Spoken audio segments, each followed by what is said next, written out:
Possession crucial from this. How much longer will the referee allow? Dublin lead by a point, and there's the whistle. It's over. It's over. We earned it by winning the last 2 matches on the road, and that's not going to be taken away from us. But what I love in hurling, I love players that will never give in. He hits it. He hits it. It's over the bar. Oh, holy Moses. Hi everybody, welcome to the RTÉ GAA Podcast. And yes, you now guessed it, I am not Jackie Hurley. She is far better looking and more knowledgeable than me, but I am the substitute. I feel I'm number 26 rather than number 16, but here I am. So I'm delighted to be with my friends and my colleagues, my own colleague Rory O'Neill and Lee Keegan and Éamonn Fitzmaurice. And I have to say, lads, I mean, we were doing Galway Monaghan, Galway Meath yesterday. And it would only take a Kerry man to mention Kerry in the middle of Galway and Meath, but fair play to Éamonn Fitzmaurice. But Éamonn, all your prayers and all your dreams came true. What a performance by the Kingdom in the second quarter-final yesterday. It was, Marty. Yeah, it was outstanding. Obviously, for the second game, I was able to sit back and watch it, and I mentioned it in my column this morning. I was proud. I was proud of the players, and I was proud of the approach the management team, and I was proud so many people from Kerry travelled and supported the team, and they answered David's call, and they really rallied in behind the team. And it's not always that happens in Kerry. So it was great, and you could see what it meant to the lads afterwards. Shawnee mentioned it in his acceptance of the Man of the Match award, but it was an amazing performance. They were really at it. That's what's in those lads, and the last couple of weeks has been, as it turned out, good for them, because it's brought them to a pitch and it's brought an edge out in them.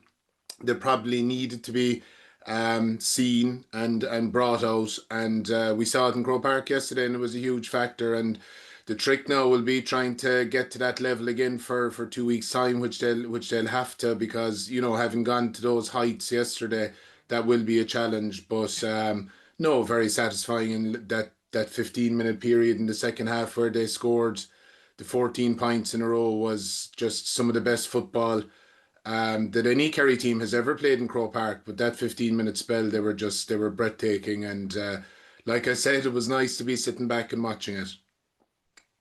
Do you think that the performance against Meath and Tullamore, and Meath, we'll talk about in a minute, but Meath have proven that they're no fluke now at this stage.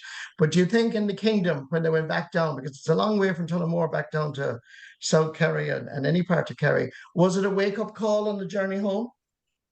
It was, but it's funny you mentioned the journey home. Derek Kinnead has often mentioned this in the past, and I know Morris Fitz mentioned it to me a couple of times as well about our team in 2014. There's a fierce bond, because we are so far down the road. The supporters yesterday, the stops. I stopped in Portlaoise with my gang on the way down, and the team bus pulled in after us. We were just about to head off, and they got a massive reception from all of the Kerry supporters there. And then late last night, it was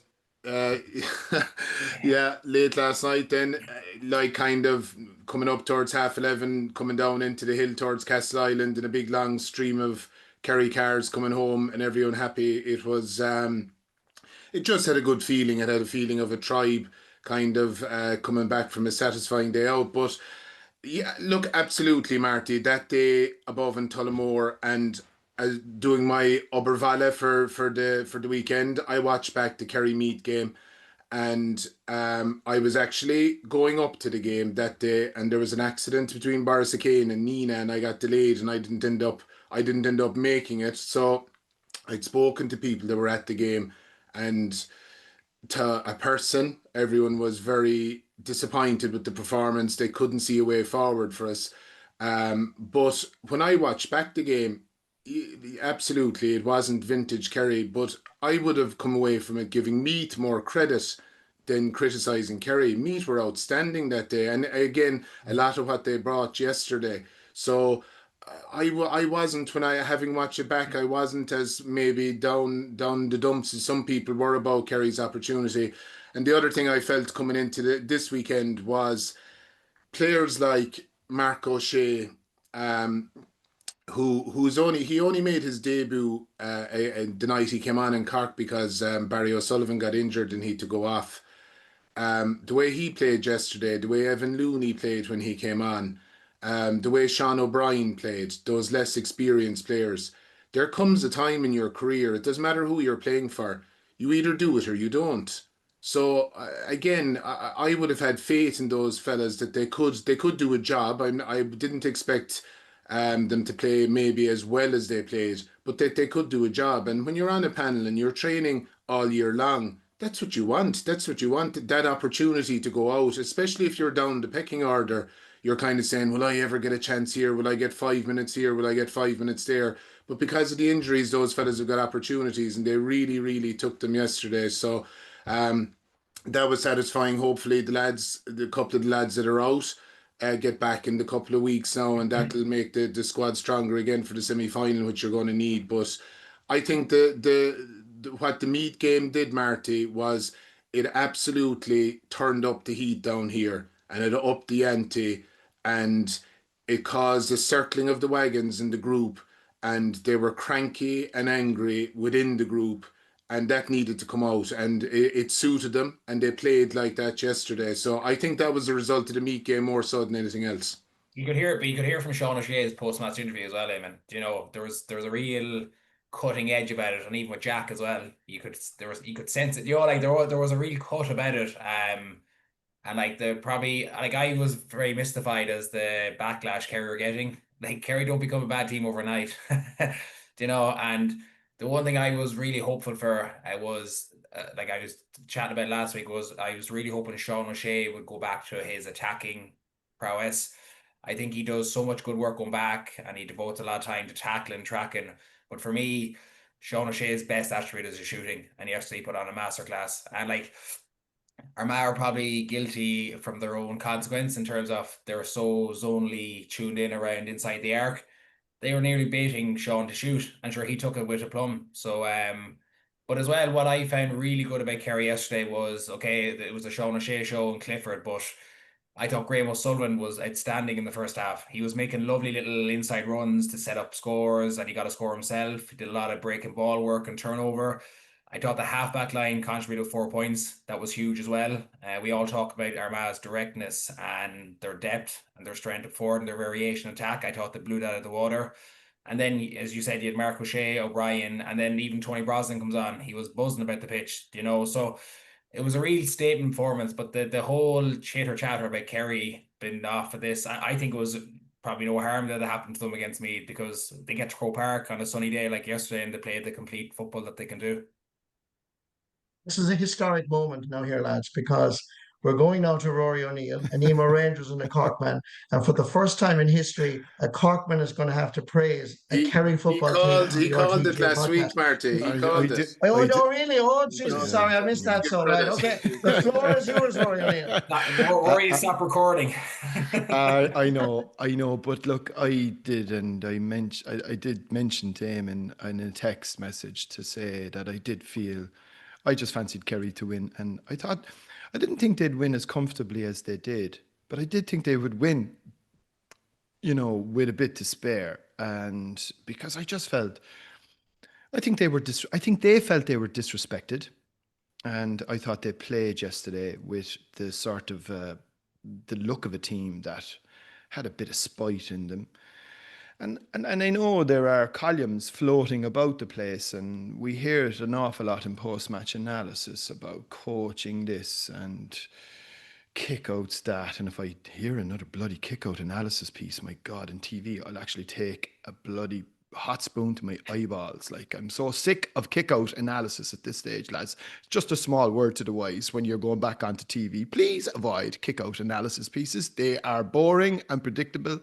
But that's rant over for today. Sorry, Éamonn. Sorry, Lee. 14 points off kickouts. No, listen, we get it. Like, the kick out is important, but I think the kick out is pretty obvious for a lot of people now at this stage, whether you win it or not. And I think, look, for me, what Kerry did yesterday, there were some old-fashioned values attached to the performance, Marty.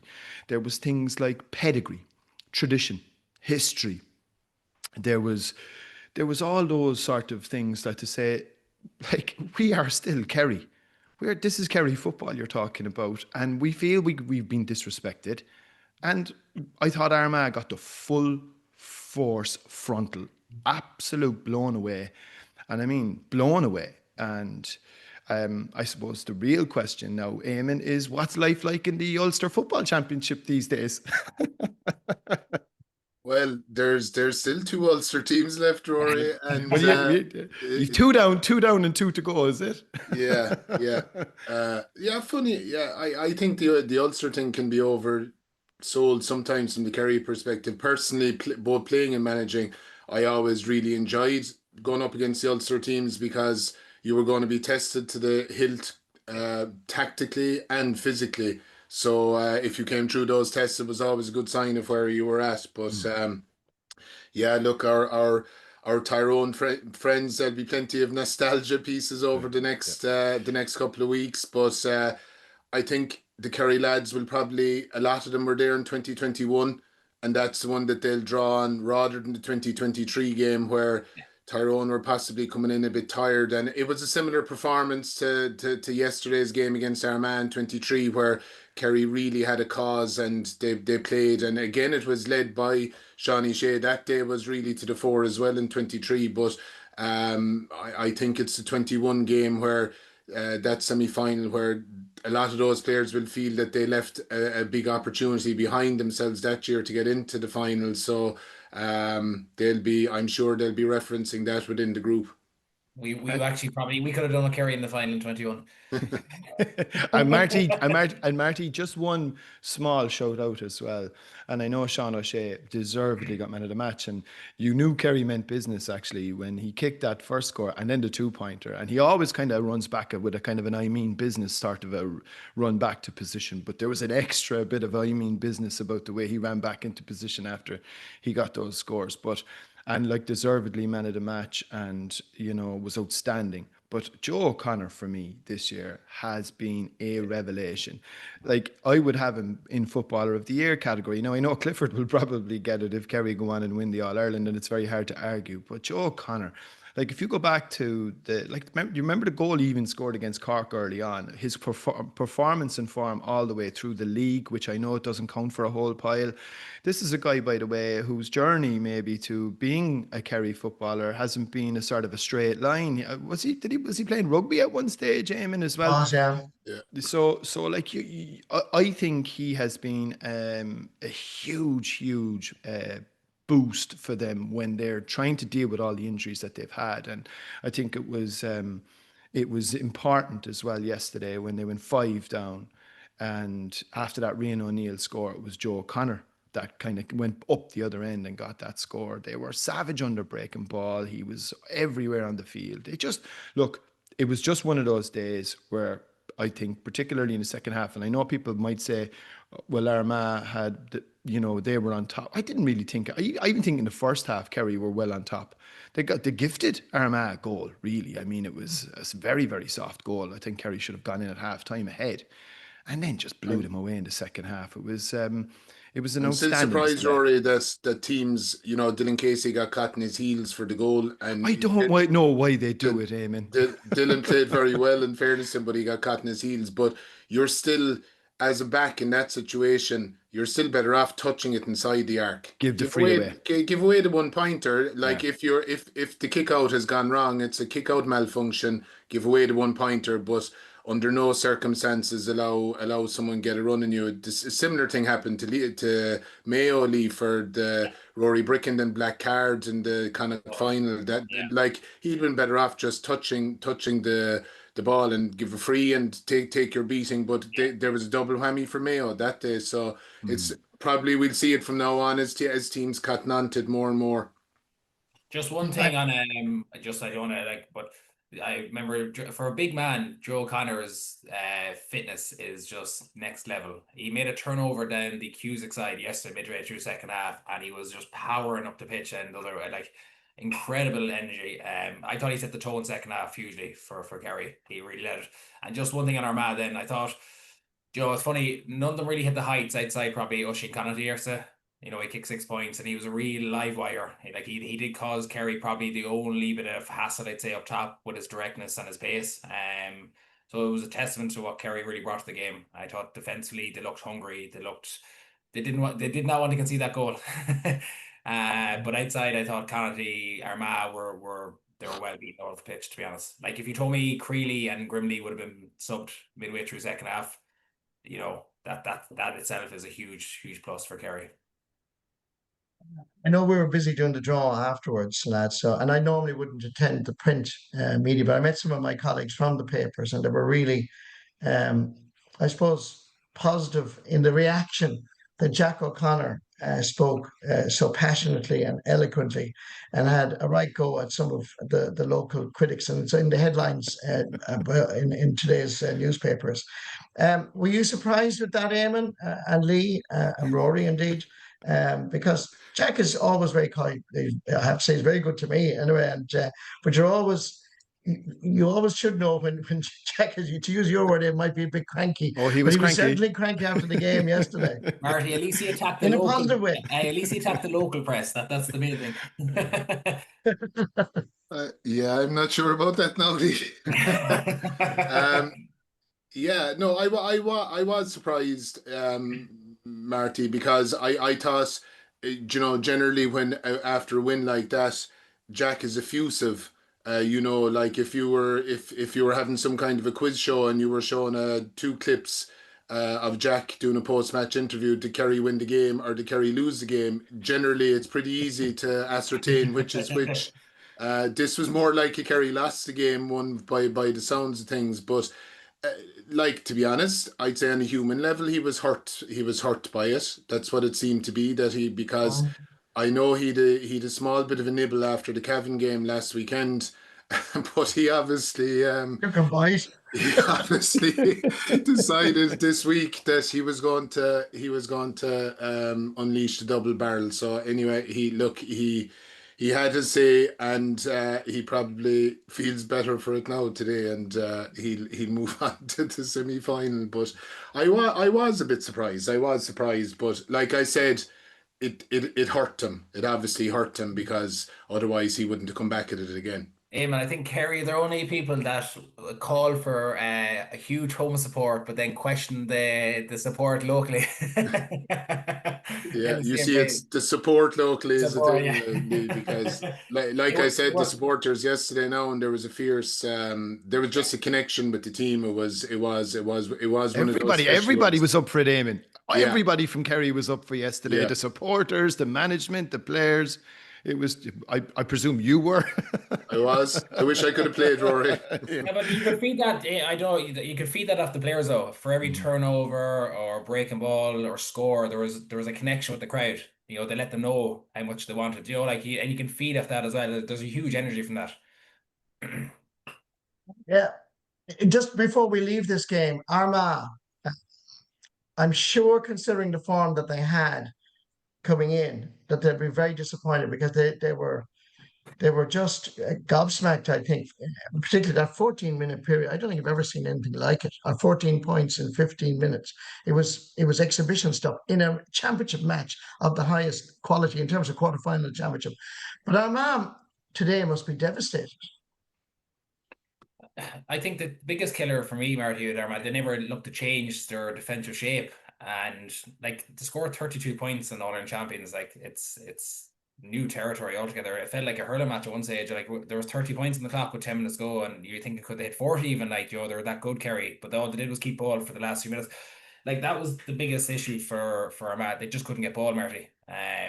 Kerry played around. They dictated the pace, the terms, and you know, like, I always associate Armagh with that kind of that directness and pace and power. And then you look at their bench.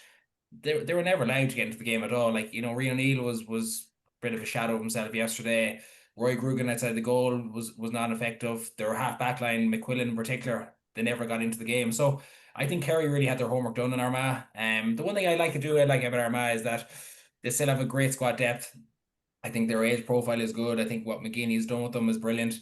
And it's funny, like, I look at Armagh and they haven't won Ulster, but they have landed the big one. Do you know? And it's crazy when you talk like that and how close they've gone to Ulster, but yet they have the biggest prize of all. So listen, I think McGeeney has a lot to work with there. Obviously, he has to go away and think about what his future holds and looks like. But from what they have there from a squad perspective, I think they have a lot to work with, and I don't think they'll be going too far in the near future. So yeah, I think, listen, Armagh, they still give us probably some of the best games this year, but they just ran out of road yesterday against a much stronger Kerry team.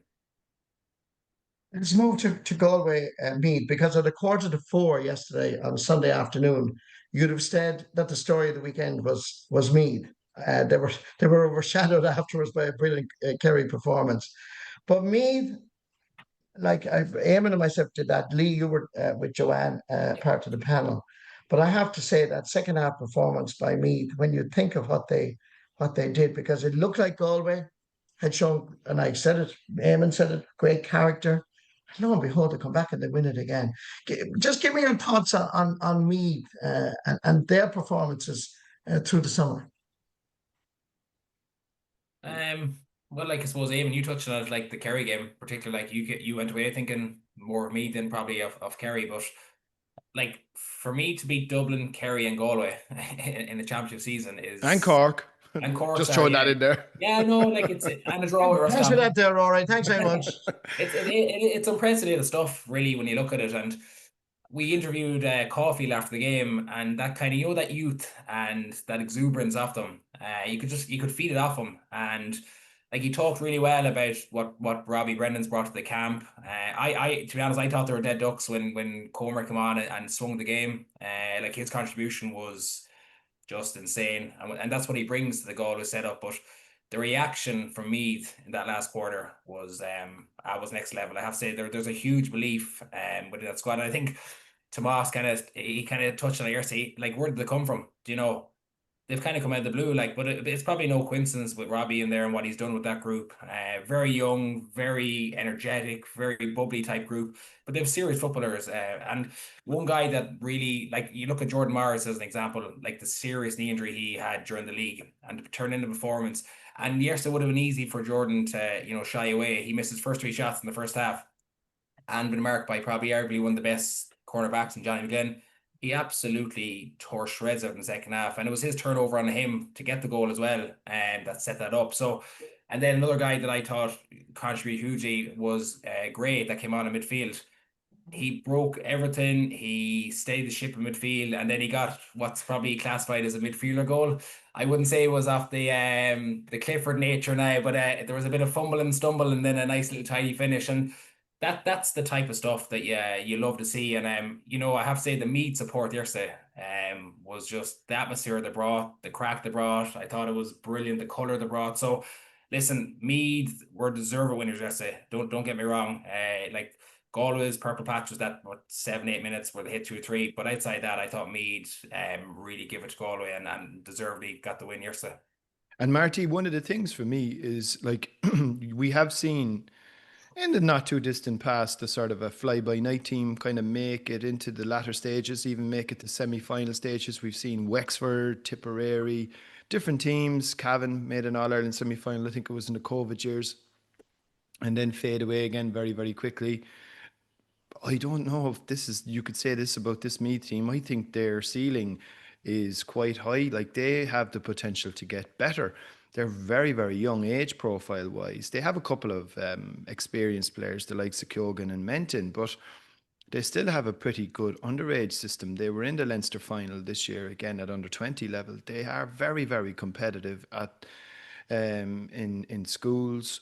Like, they have looked like, I suppose they went through best part of 20 years and they were in a little bit of an abyss. So look, the chances are they may be coming out of that. And I think either way, we have a real Leinster championship back on our hands next year. But I think they have grown into it. And there's a sort of for me, because they kick the ball. They're very similar to Kerry, just not as good, right? But they're very similar to Kerry in many ways, in that they're not afraid to put boot on ball. I mean, you picked it out, Éamonn, actually, and I thought it was one of the scores of the day. But I can remember who kicked the pass. I can't remember who got the score, but it was Matthew Costello. He kicked this beautiful ball off the outside of his boot up the line. And it was a really tight angle. Was it the centre forward who kicked the ball over the bar? Rory Kinsley, yeah. Rory Kinsley. Yeah. I think it was, yeah. And I mean, like, but they have that in them, and they will kick. And I think having a kicking game with the way the rules are, and particularly if you've got the type of inside forwards that Meath have, I think like they'll never be lacking in confidence. There's an inherent, we go back to that word tradition and pedigree again. And now look, they'll be coming up a very different type of challenge in Donegal. Donegal in the semi-final, I'm sure we'll get on to that. And Donegal, when it comes from sort of a team ethic, like Donegal are the consummate team. They all play for each other. I don't think you could say that about Galway yesterday. Galway were deeply disappointing for me. I was pulling my hair out watching them. I couldn't believe what I was watching. I suppose I was lucky enough. I was trying to remember. I said it yesterday with Éamonn. I was trying to remember what game was it, but it was actually Meath against Monaghan in a league game in Park Talton in Navan. Now Monaghan won that game, if I remember correctly. But they had two corner forwards that I hadn't ever seen: Jordan Morris and Owen Frayne. And I know lads are saying today, where did they get the players? But these two lads, in a dull winter's Sunday, were outstanding way back in the league. So there's no fluke here, and they're still missing players. Like Ronan Jones, I know is a really good footballer. But when you think that this team have beaten Dublin, Kerry, Galway, and Cork, and lost to Louth in the Leinster final, you'd say to yourself, how did this happen? Éamonn, now that you've had time to reflect on that, where do you put Meath in all of this? Oh, they're right there, Marty. Sure, I mean, the thing with them is that, as the lads outlined there, they're young, they're hungry, they're mobile, they're fit, they're strong. They have a very clear game plan. They defend well. They defend the arc well. They have 2-point options. They're very brave as well, Éamonn. Like they'll go full-blooded. Like that full pack is unbelievable. What a player. Yeah. He's brilliant. Yeah. He came back on like to go on Gomer when Gomer was causing havoc. But they can kick, as Rory said, they can run it. They have a fierce spirit. There's great belief generated by the management team. So they have an awful lot of the ingredients, like Rory mentioned about their ceiling, that All-Ireland minor team that won the All-Ireland in whatever year that was, 21, I think. I had to look back at them this week. There's none of them starting to come through onto this squad yet. So imagine like they're now all 21 this year, so they're going to be coming. Rory mentioned the gang that were in the Leinster minor final this year. Cathal Brick's team, they got to an All-Ireland semi-final against Kerry last year and really put it up to them. So there's a lot of good work being done in Meath, and you can see it on the pitch. Now, like, to be fair to Galway, like Rory mentioned there, that he was disappointed with Galway and they made a lot of mistakes and everything. Ultimately, they lost the game by a point. That's that's all that was in it at the end. And coming down the stretch, like they made a lot of mistakes during the game. And you look at last year's All-Ireland final, their shooting accuracy was at 50%. Against Armagh. It was kind of a talking point afterwards. It was 52% yesterday, and for a team possessing such good forwards and such good shooters, I think that's probably something they'll look back at and they'll be frustrated with. And probably like Johnny McGrath did an incredible job on Owen Frayne yesterday, but when Jordan Morris really caught fire in the second half, you'd wonder should they have been swapped? Should Johnny Glenn and Johnny McGrath have swapped sides? Because Jordan Morris was just on fire. Now, in fairness, in one of the scores he got, the punch point there was 3 fellas in front of him and he still went at him, so it mightn't have made any difference who was on him. But to be fair to Galway, they were very close again. At getting back to the semi-final, but probably self-inflicted wounds, they didn't help themselves yesterday. But look, as we said, it was Meath's day. Probably the challenge for Meath, Rory, is that they might have to adapt and tweak their game a bit for Donegal now because of the different challenge that Donegal bring. So now maybe they won't. Maybe they'll just stay loyal to what they're doing, but they'll have to be conscious of the way Donegal play as well. So they have 2 weeks to be thinking and tweaking that around now. Can I ask you, because you were all there, obviously in the co-coms, and Lee was pitch side, there was a sort of I suppose there was, I wouldn't say a wildly disparate interpretation from the refereeing perspective across the weekend, but there was differences, and there was noticeable differences. And I felt in the Galway Meath game, I thought, in fairness, there was a good bit let go. No different to the following match, which I thought, again, the Brendan Cawley, I think he allowed a really good physical contest, and both teams went into it. Kerry gave just as much, gave as good as they got, and vice versa.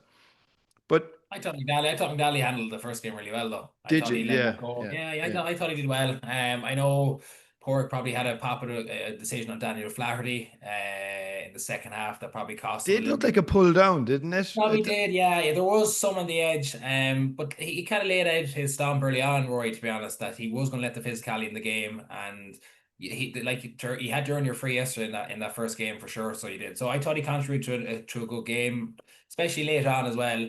Now the other one as well, I suppose, for goal, there's probably a question mark over was it a throw ball or on the ground, Éamonn? I'm not sure what on that was either. So, but again, I think Goal had probably earned that bit of luck because they didn't get it for one decision as well. So maybe it was kind of a make up for early decisions.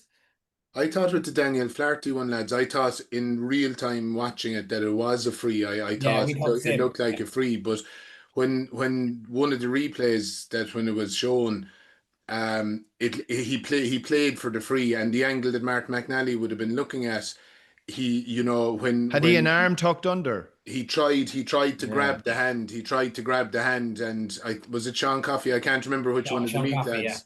Yeah. He kind of got the hand out then, and then Flaherty went to ground. He almost, I'd say, he expected to have the hand grabbed and to pull Coffey with him, and it would have been a very obvious foul then. So, look, it was one of those borderline ones. I haven't seen the other one back yet. Again, that was Daniel O'Flaherty actually as well. Yeah, it was Flaherty as well. It was a borderline one, but like you said, it was probably it balanced itself out. I didn't get a chance to ask you, and obviously I wasn't talking to Lee yesterday, but the full-time whistle, with the sideline ball, was there a bit, which was just having had such an amazing, an exciting game of football, particularly in the second half. It just seemed to be a bit of an anticlimax. And I wasn't too sure. Huh? It was just a strange ending. So it was, wasn't it? But no, lads, it was clever from Meath because I agree. Conor Gillespie, the Meath selector, he sprinted down the line to tell Owen Frayne. Now they probably I'd be interested to see the clock back. They probably sucked the bones of 30 seconds out of it. Martin McNally stopped the clock at around 45. It had ticked 16:34. I think he had the ball in his hands initially. Was it 26 seconds? So probably a small bit too long. He stopped the clock on 45, and then when he got it going. But what Conor Gillespie said to Owen Frayne was, I'd say, delay the kick as long as possible and then kick it wide, because what he was afraid of was that if he went for a score from that angle and it screwed back into play, Galway could go down the pitch. They could still go down the pitch. Now, in fairness to Conor Gleeson, equally, it just shows how tuned in the players are. Conor Gleeson then tried his best to actually take a kick out to himself just to get the ball back in play before the hooter. But when he took the kick, it was kind of from the 13-metre line. It wasn't on the 20. So that was the margin that he nearly got it out to the 20-metre line to just dribble, one of those ones that he did it in a couple of the other games, and he would have been able to soccer it to someone and they would have had one more attack. So it mightn't be the most satisfying thing in the world to see a fella doing that, but it was clever. And to be fair to Conor Gleeson, he tried his best to beat the hooter as well. And it was, if you watch back the video, it was literally, I'd say, a second before he would have got it away. So it was tight stuff. I'd say Gillespie broke a max speed from his dugout. Frayne, he was like a bullet down the sideline. We could hear him down the edge. Like he was like a sprinter. Like so. He was. Yeah, but it was great thinking. Brilliant, it was good thinking. Let me just move on to yesterday's games. Tyrone. Peter Canavan was with me on the radio during the Donegal Monaghan game, and I was asking him about Tyrone, and he was unsure I suppose he was apprehensive, as we all would be when our own county is involved. But Tyrone really worked hard to beat the Dubs on Saturday evening, didn't they? Were you surprised? I'll be honest, Marty, I found this game the hardest of the weekend to kind of get a gauge on in terms of where the teams are and their form. I suppose like Tyrone, obviously been in Mayo's group, I would have kind of had a close look at them. Like they were excellent against Donegal, very poor against Mayo, and then probably got a nice enough draw when they had Cavan with a kick 31 points. So I just find it hard to get a read on them. Like you look at their panel and their squad, they're stacked with class players. And it's funny, they actually, a lot of them didn't hit the heights against Dublin either. Do you know, like Darren McCurry was quite enough from his standards, considering how good he's been. Derek Hanneman kicked 3 points, but he was quite as well. Like yet, if you look at the clearance, Peter Hart kicked 2 2-pointers. He was excellent. I thought Kieran McGeary now, I think he is key for Tyrone. He seems to have discovered that 2021 form, player of the year form. I know he's man of the match on Saturday, but I thought his contribution was excellent. And as well, you got to realise, I think the biggest challenge for Tyrone was probably negating Pather Coffey Byrne for midfield. I thought Brian Kenny probably just about shared that tussle, and that was key for them. We won't go about kickouts, all right, but I'm talking about from the overall contribution. Because Coffey Byrne has a wingspan like I don't know, I've never seen a player with longer arms. So but I thought Kenny got the foothold in that. And then you know what's lovely about Tyrone, they bring on McElhone, and he it just shows age. And I'm looking at Kilkenny when he just burns and then the hillside, and that's again the exuberance of youth, and he took a great score. So I don't think Tyrone were overly brilliant, if I'm being honest. I think they do the basics really well. I think they have a game plan. They stick to it well. They're comfortable what they do. I think there is scope for them to go higher, if I'm being honest, whether they do that or not. And then you look from a Dublin perspective, I suppose the lack of, I suppose shooting costs them really. And then like the whole Dublin to 16 points is a fairly low score. And listen, it is, you can talk about all you want or covered on it, but the Conor Cavan factor is huge. Even when he came on, I know he added a little bit more zip to them, but he didn't look right, and Dublin didn't look right for most of the game. So probably the lack of the shooting from 2-pointers and taking them on really cost them in the stretch. Yeah, I'd be almost the exact same as Lee, to be honest, Marty. I found this hard. I was at the game as well, and the games on Saturday evening, and found it hard to kind of get a grip on this one. I think the Tyrone twos, Morgan got the one at the end. Obviously, you had Peter Teague, Kieran McGeary, Peter Hart got them. I thought that they were important. The battle with Brian Kennedy and Padrock Huffig Byrne important. I thought Kieran Daly had a great game for Tyrone, kicked 2 points, and was just he picked up Howard and a lot of the Dublin kickouts and tried to take that option away from Cluxton, and Howard still won a few, but they were all really contested this time, whereas in other years he'd be running onto it and he'd be winning it very, very, very easily. For the Dubs, they were still relying on Con coming on. Con was on one leg, you could see it. Now he still contributed, and I enjoy watching him so much. Like, he's such a brilliant player, but when he came on, I can't remember, was it Hampsey or Peter Teague or one of the Tyrone fellas started hopping off him straight away. There's just he doesn't blink. He doesn't even. There's just zero reaction. Like, he just doesn't even look at them, and he just continues and does his thing. As Lee said, like the big thing for the Dubs this year has been their shooting accuracy in big games in Croke Park, which is amazing, because there was a time, probably because of the quality of the players and because they were playing there so often. I remember Bernard Brogan back in the day, he didn't even have to look at the posts. He knew where he was in the pitch, and he knew where the posts were, and he'd snap away shots and they'd be going over the bar. But again, the last day they had 35 shots, score an accuracy of 45%. That's not going to get it done. And it was similar tonight against Armagh, where they were even lower. I think they were down around 42%. So that shooting accuracy certainly was a thing that probably, hampered Dublin all season, really, and it certainly did in the big Croke Park games. But look, Tyrone were full value for their win. they ground it out, and as the game was going on, and Lee mentioned it there, the likes of McElhone, Rory Canavan, I was delighted for him to see him coming on, because he's had a kind of, I'd imagine for him, a frustrating season. Maybe there's been injuries or something going on in the background, but we've seen very little of him, and he got on and he really impacted as well. So yeah, look, they'll be, as we know well, they'll be fine and dangerous in the semi-final.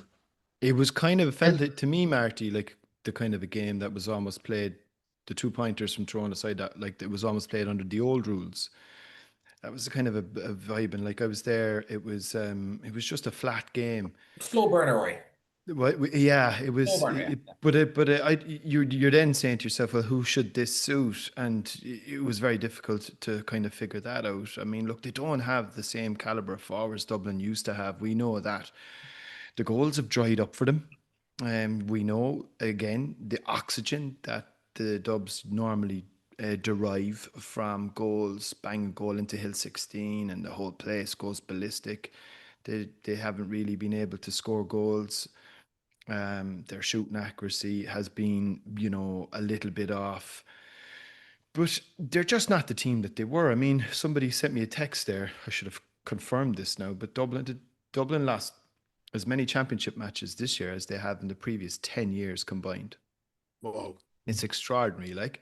So It's extraordinary, you can just see where the fall off has come, and it's, I think, Too late for us. from 10 years ago, Lee would have been perfect. Yeah. But from a Dublin perspective, when the manager decides to step down, and incredible, I'm sure we might get on to Desi in a second, and what a servant for the GA and servant for Dublin football, but they're very much at a crossroads. They haven't been as dominant at underage. They're not, picking off underage titles in the same way that they used to, or haven't really in any way, shape or form. They've been struggling there, minor and under 20.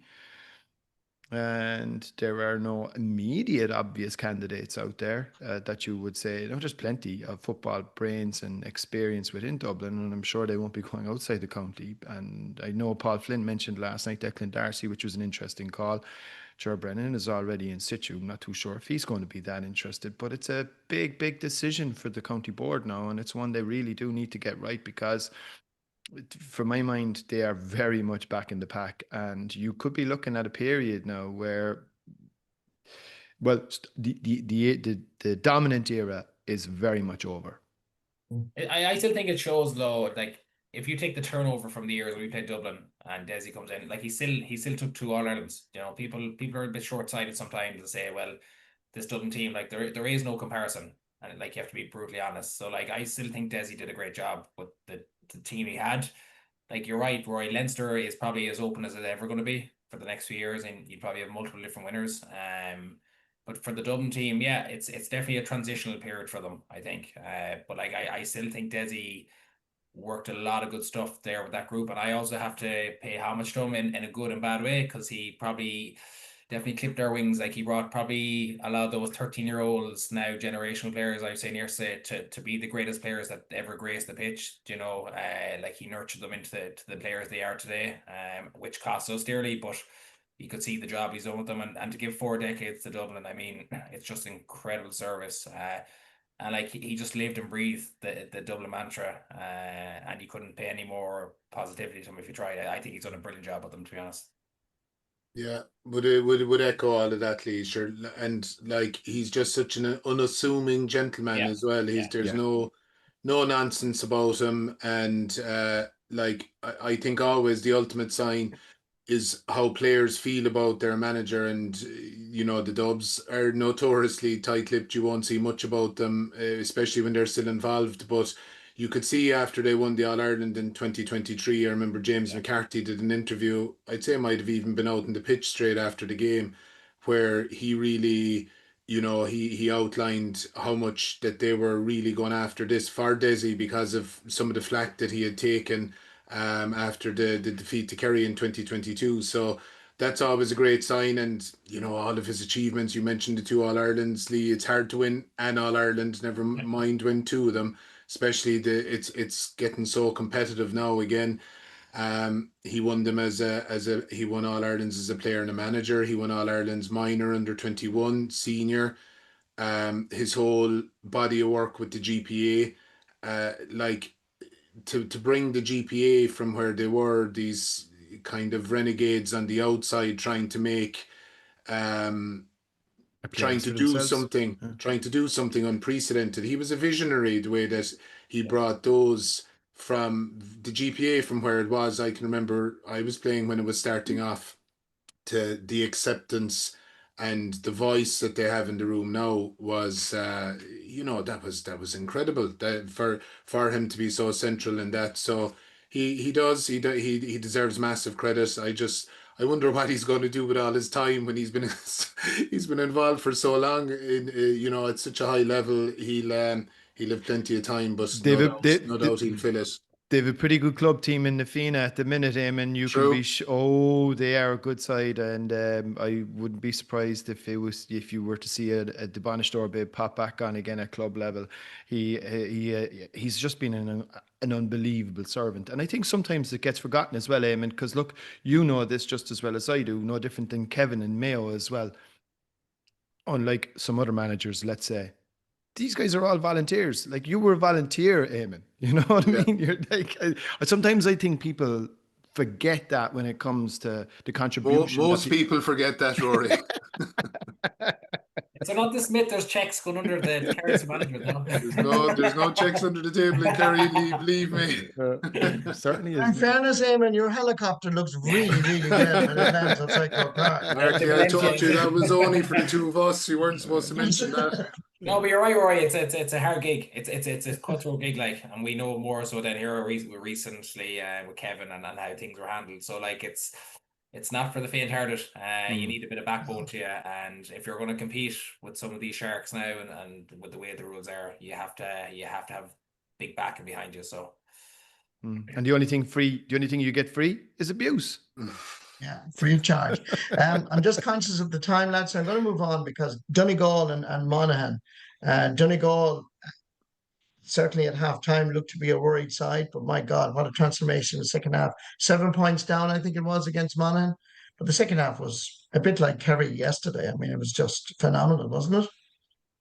Yeah, they were excellent. They were excellent in the second half, Marty. They were under severe pressure on their own kick out in the first half. They fixed that at half time. I know Jimmy Guinness said afterwards that they didn't change anything. They definitely changed their approach to their own kick outs because in the first half, the Monaghan 4-4-4 press, they couldn't get them away, and like their players in their zones, they were so lively and they were moving and they were reacting to movement. They were excellent. But in the second half, Donegal then started to get players running in between the zones at exactly the right time. It was more the synchronicity than anything else. As soon as Patton was about to kick, the players were making the run and he was able to clip them away. And then once he started to get the few short, they were able to get the medium and long. But Monaghan in the second half as well, Marty, like there was a period, again, I was at the game, and I'd say it was nearly in a row. I just had written down Donegal picking holes and press, and then Rory Woods wide, Micheál Bannigan wide, Stephen O'Hanlon blocked down, Gary Mohan wide, short, Gary Mohan wide. And that was all in the same period there where, having had such a big lead at half time, all they needed to do was keep chipping, get a score, because it was tough kicking into the hill on Saturday evening. But they were just so wasteful in that period, and it allowed Donegal build the momentum. And in fairness, then the likes of Langan and his great goal, and once the machine started rolling, then for Donegal it was very hard for Monaghan to deal with. But like, just the final point I'd make in it as well is that Kieran Thompson's two pointers in the first half, they were so important in terms of keeping Donegal in the game. But they were huge kicks into the wind that was there. Like I'm not sure off the top of my head, did we see any other two-pointer from play into the hill on Saturday evening? I can't remember. Maybe there was now. I think so. From play. So they were massive kicks, and they kept a struggling Donegal in the game. So Kieran Thompson deserved a lot of credit for that. 115 is some score in the second half, though.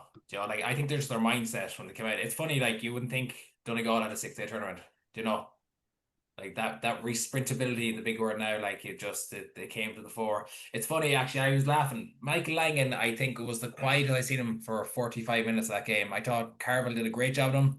And it's just like when the penny dropped, when he hit that goal, he just went on an absolute. What a goal, Lee. It was similar to a goal yeah. you scored, actually. It was very similar to that goal you scored against the Dubs. Mine is a dribbling one compared to that now. I couldn't kick it that hard. Like. But it shows you, like, even where he took the shot from Rory to beat Began, like he beat him comfortably, Joe. It just went past him in a flash. Yeah. I mean, the dive from Began was just for TV purposes, I'd say, because the ball just flew past him. No keeper was saving that the weekend, Joe. It was an absolute belter of a goal. I think Donegal will be delighted. I think that the response, I was really looking forward to McGuinness' interview after, but he didn't hit the heights he has from the previous week, so I couldn't come away too satisfied. But listen, I thought the coming of age, one player for me, and he doesn't get half enough credit, is Shane O'Donnell. I think he was man of the match on Saturday. I think the shift he puts in, it's funny, he's a guy that doesn't back himself enough to score, but he seemed just to turn the dial at the weekend. He kicked 4 brilliant points for Donegal, and I thought he ran the show really well for the first half to keep them in it, but second half as well. Conor O'Donnell similarly hit 4 points. He was excellent. And again, their biggest question mark probably moving on is Gallen. He started red hot. He hits a point, then he kind of goes out of the game for 15 minutes. So he might hit another. Joe, so it's trying to get that consistency with him more so than most, because he has the talent, he has the pedigree, and he has the accuracy to do it. And he's a lovely little kind of shimmy around the hips. He gives it. He drops the step and he goes around you and he curls over a beautiful point. But I love to see him do it more. So I think Donegal will be delighted. They've plenty to work on, and they're in a really good position in terms of what their game plan is about. They probably do need to kick a little bit more, but listen, when you have a team that can run as hard and direct as they do, that is still hard to stop as well. So they're in unbelievable Need nick. any Like chance against them?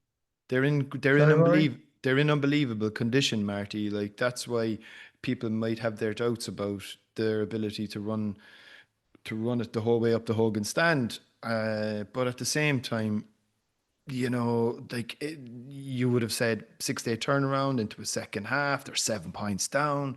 They've played more matches than anyone. They've been on the road up and down the country, etc., etc. They were absolutely electric. I was very noticeable from the position I had. I was in the upper Cusack, and when the full-time whistle went, McGuinness did his usual dignitaries. He went over and he shook hands with Bannigan and some of the Monaghan players, but he sprinted off the field over and sprinted. I'd say he was elated, Marty, because that second half performance, while it has been overshadowed by Kerry's sort of second half performance yesterday, it wasn't too far off it in terms of just the way they blew Monaghan to smithereens. And I mean absolutely blew them to bits. And listen, Rory, he was buzzing. The 6-day turnaround, right? You have Kieran Moore, who's 22. You have Finbar Ward, who's 20. Yeah, these kids are fine, you know. So and then sure. Look, and people were saying, "Oh, look, the extra week and having to play the prelim will catch out." It didn't affect Kerry. It didn't affect Donegal. I always thought that was a bit overblown as well. And people will, but look, that format is gone now. Thank God. But like, I think it's, I think Donegal, I think will go into this now. They're in an absolutely superb position because the 2 weeks will suit them. And they just present a challenge for opposition teams that is a difficult puzzle to figure out when they're on song, because they just come at you from there. Like when they're coming at you in waves, and you're almost, you know, who are we supposed to be picking up here? And they have a lot of good ball winners around the middle of the field. They've got good free takers. They can figure things out on the fly. Patton, not to go down the kickouts road again, but Patton did look like he was struggling a wee bit in that first half, but they fixed it. And they were away to the races in that second half. And as I said, one of the goals of the year, I thought like they were very, very convincing winners. And right in, like for me, you know, we'll be in the All-Ireland final. Okay, well, let's do it very quick because unfortunately we're running out of time. Let me ask the three of you, Donegal or Meath for the All-Ireland final? In a word? Well, I just nailed my colours to the mast there, Marty, so I'll go first. Yeah, I think Donegal will win. Donegal. How about you, Lee? Donegal. Donegal. That's 2 votes. Donegal. Éamonn? Jesus, I don't know. Well, I'm still I'm still basking in the glory of yesterday, Marty. It's too early. Look forward. It's too early. It's too early. I give Meath a great chance. I give come back to me in that one, Marty. Come back to you next week.